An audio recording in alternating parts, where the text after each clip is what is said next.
Hello everyone, how are you all doing? In today's session, we shall be discussing about a very important topic, which is sex determination in humans. So how do you think a baby girl or baby boy is formed? And is it always proper to blame a lady or a woman for giving birth to a baby girl, as always society does? So let us find the answer to this statement by understanding the chromosomal distribution in humans, and we can clearly find out who is responsible for the sex determination in human beings. Alright, yes, see, the chromosomal distribution in humans will be like this. It is always 46 chromosomes, which means in terms of pair we can consider it is 23 pairs. Okay, we have, all the human beings will be having 23 pairs of chromosomes. Okay, in males it is distributed like 22 pairs of autosomes and 1 pair of sex chromosomes. Okay, which means here 44 chromosomes are autosomes and 1 pair, nothing but 2 chromosomes are sex chromosomes, in which one is a X chromosome and another one is a Y chromosome. So Y chromosome is always shorter than a X chromosome.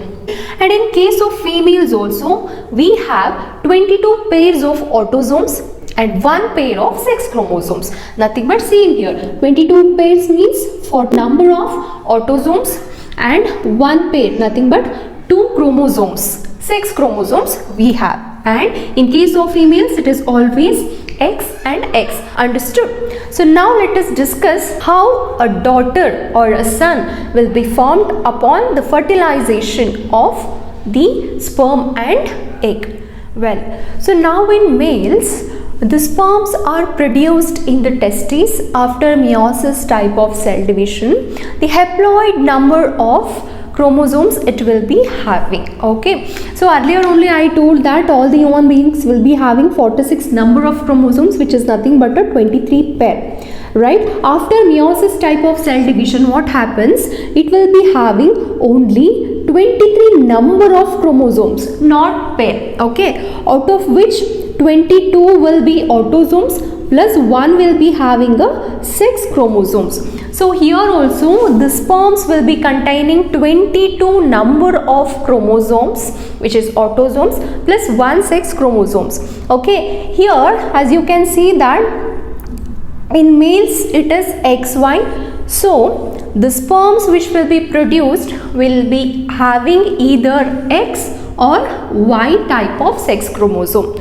So it is always that 50% of the sperms which are produced by the males will be having X type of sex chromosome and another 50% will be having Y type of sex chromosome. Clear? And the same thing happens in the females, that in the cells of ovaries will undergo meiosis type of cell division to produce the eggs. Nothing but a gamete, right? This will also contain haploid number of chromosomes, which is nothing but a half number of chromosomes, that is 23 number of chromosomes.